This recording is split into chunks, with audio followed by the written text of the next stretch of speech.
Let me see if I can paint the picture and give you an illustration. I don't know how many of you all remember the movie from back in the 90s entitled A Few Good Men, starring Tom Cruise, Demi Moore, and Jack Nicholson.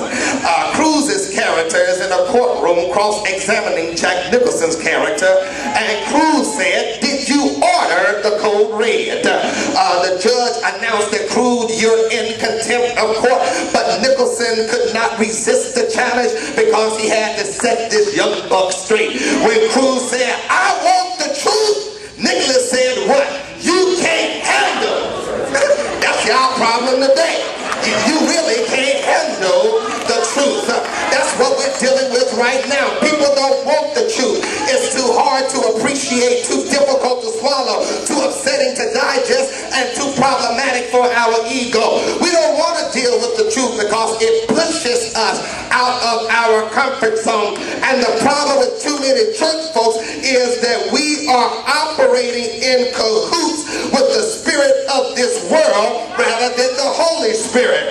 Therefore, we live in fear rather than freedom, in lust rather than liberty, in hurt rather than healing, in trouble rather than triumph, and in a victim status rather than a mode of victory.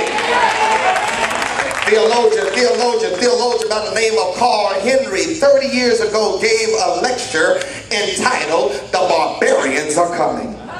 And in that lecture he says these words, and I quote, "We sit glued to television sets, mindful that ancient pagan rulers staged Colosseum circuses to watch this switch the minds of the restless ones from the reality of a spiritually vagrant or empty empire to the illusion that everything is fine. We are so steeped in the Antichrist philosophy, namely that success consists of embracing not the values of the Sermon on the Mount, but an infinity of material things of sex and status, that we have little sense now how much what passes for practical Christianity is really an apostate compromise with the spirit of this age. Our culture is lost to the truth of God, to the reality of divine revelation, to the content of God's will, to the power of his redemption, and to the authority of his word.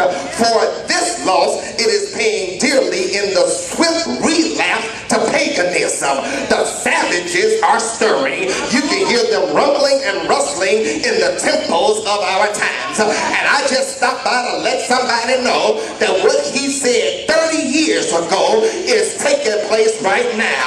The savages are stirring.